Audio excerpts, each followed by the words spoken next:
当你骑车有一段时间以后，起码你得来个全套的六角了吧？像这种六角，这种呢，你直接去网上去SATA的官网看一眼啊，它会成套的卖，买这种成套的带个框，这作为你全套六角起步是非常好的。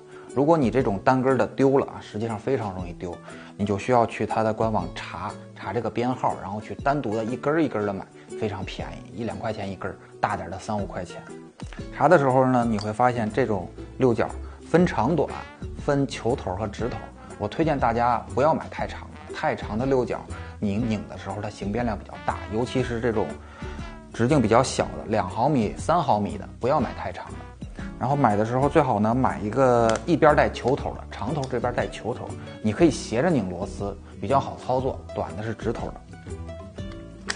像我这套使了非常多年了。然后对于比较精密的零件，比如说像是坐管螺丝，像是把力螺丝，还是最好备一套扭力扳手。扭力扳手就买这种，我的这个是2到20牛，带一套劈头，这个整体下来就非常够用。我使这个的机会比使我六角还多，而且这套又不贵，200多块钱，直接使就行了。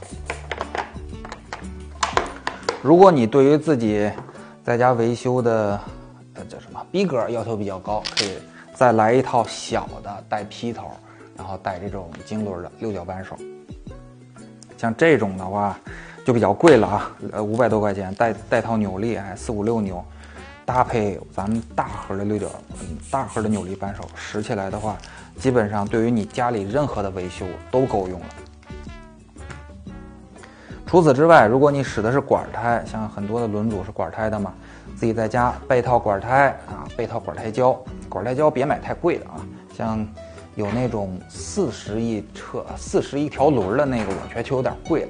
我使这个25块钱，26块钱吧，6个轮，就比较实惠。然后还有咱们电工胶带，这是济世之友，19、18块钱，给你10卷。使的时候一点都不心疼，你除了自己在家使，像一些比如说给坐管标记个高度啊，对吧？像我把水壶架的螺丝拿这个胶布给堵上了，这都是经常会用到的，使着不心疼才是咱们买这些东西最核心的。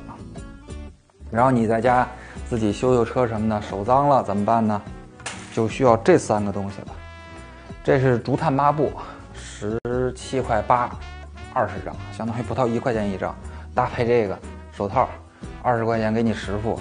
基本我这个就当一次性的使，这个擦完车擦完链条直接扔，手套呢戴着手套擦，手套脏了直接扔，非常好使。这都是我后期骑车了有7-8年才找到的这些好东西。包括这个洗手液也是，洗手液关键词呢就是磨砂去污，它的作用就是挤出来以后，挤出来以后它是一个带磨砂质感的，你在洗的时候清除油污的效果就比常规的那种洗涤灵啊什么的好特别多。大家听这个声，这效果就非常好了。所以你骑车3到6个月准备这些东西，基本上能够应付你日常的维修需要了。如果你不是那种特别高端的玩家，可能这2套东西就陪伴你整个骑车生涯。所以那下期咱们就再说一些一般人可能不那么常用的，但是用起来又非常好使的东西。咱们下期再见，拜拜。